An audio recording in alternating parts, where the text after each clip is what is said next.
The account begins in Century 25, where humankind made their first encounter with beings from another planet. However, the unique customs of these foreign emissaries led to the unfortunate demise of millions. The action begins in the 25th century in the office of the first prefect, where he gathers his advisors and insists that tomorrow they attempt to establish contact with inhabitants of other planets using a satellite network. The first space-bound transmission was an inquiry. Is anyone out there? A round of introductions ensued on board the U.S.S. Orville, Captain Ed Mercer and First Officer Kelly Grayson shaking hands with their freshly assigned head of security, otherly known as Lieutenant Commander Tala Kayali. Kayali, originating from the Zion race, radiated stern determination, yet reassured them of her commitment to their safety despite her tarnished past. A proposal set forth on the Orville's bridge by Kelly to Bortus, the ship's second officer of the Milan race, to celebrate their imminent birthdays together stirs apprehension. But Kelly is trying to convince him that this means twice the guests and twice the entertainment. The conversation then takes an unexpected turn when it's interrupted by Tala's discovery of obsolete microwave signals originating from the distant Gamma alarm system. The signal didn't appear to have its source in another spacecraft, but rather from a planet.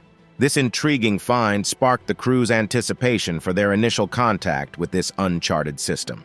The subsequent course is then set for the undiscovered sector, the quantum drive engaged by the helmsman, Gordon Malloy.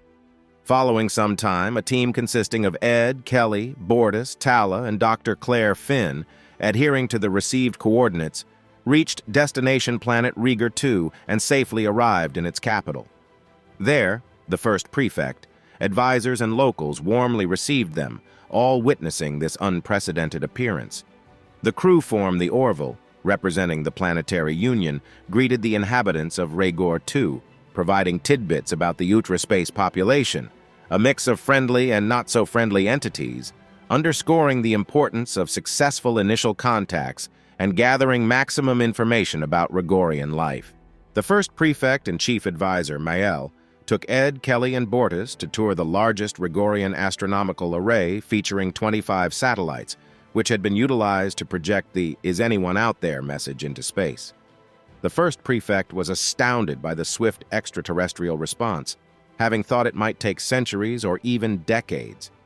Meanwhile, Claire and Tala were entertained to a tour by Rigorian doctors. While visiting the maternity ward, Tala observes that all Rigorian technologies seem archaic, although Claire contends that from a more refined vantage point, they're simply watching an emerging society.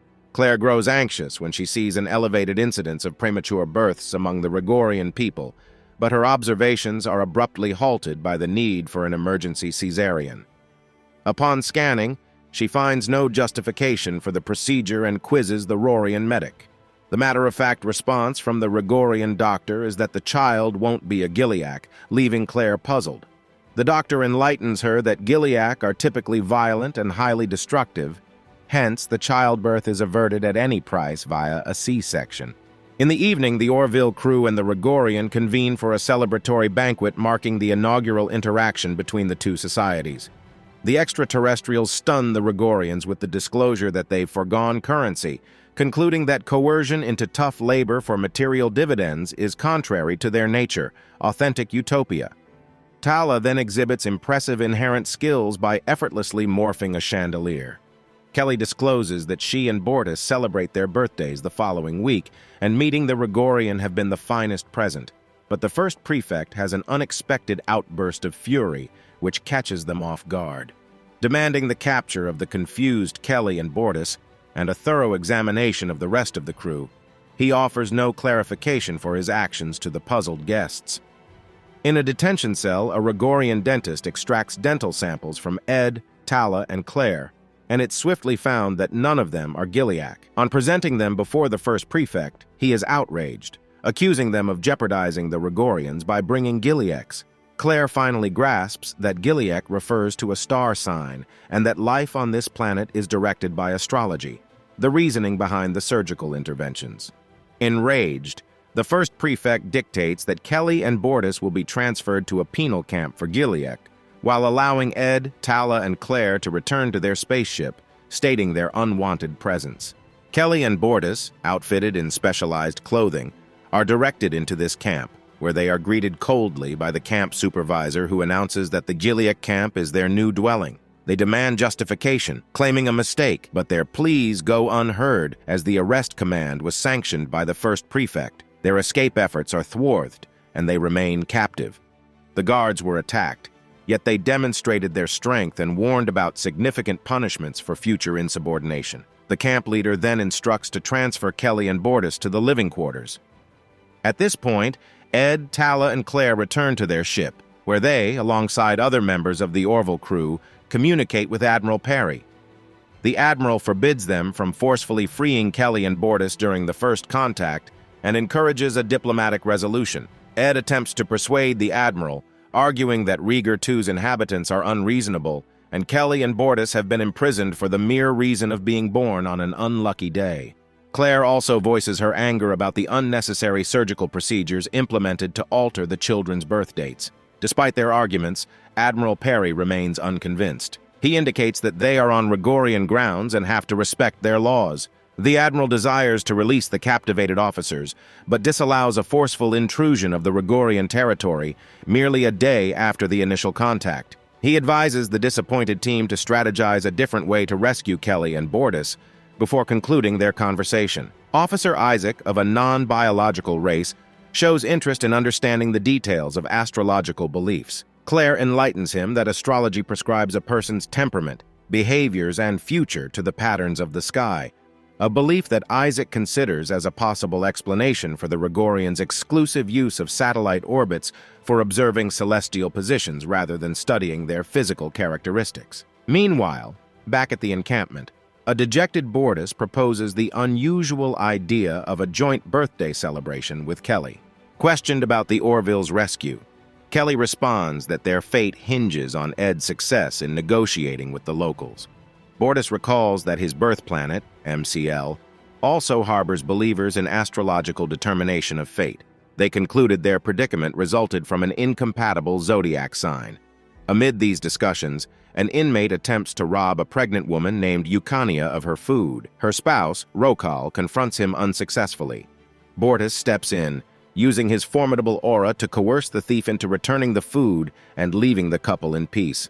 Kelly and Bortus ask if an escape would be possible, yet Eukania and Rokal dismiss the notion firmly, insisting nobody ever dared to attempt it. It turns out that the Gilead Gregorians firmly believe in their negative qualities and think that by staying in the camp, they are protecting the society. In the camp where they believe they're safeguarding society from their adverse traits, the head prefect goes live to notify his subjects of entering the Gilead constellation. He asserts that all efforts have been taken to avoid births amidst this phase, but due to imperfect system, any child born must be surrendered to the authorities for camp relocation. Ed, in an attempt to persuade the head prefect to free Kelly and Bortus, is met with stern refusal. The Orville's captain questions the logic of judging one's character based on a celestial positioning, but the head prefect stays firm in his beliefs, insisting the universe cannot be chaotic and insignificant. Expressing his remorse for broadcasting his message into space, he also commands the Orville's crew to abandon their comrades in Regor. A month afterwards, Admiral Perry stipulates they pull out of orbit and resume service, assuring them an envoy will strive to liberate their officers in Regor II. With only a day left to rescue Kelly and Bortus, the staff meticulously examine the Rigorian astrological setup. Concurrently, the head prefect broadcast once again informing they have entered Vashandar constellation, where children born are regarded as future planet leaders.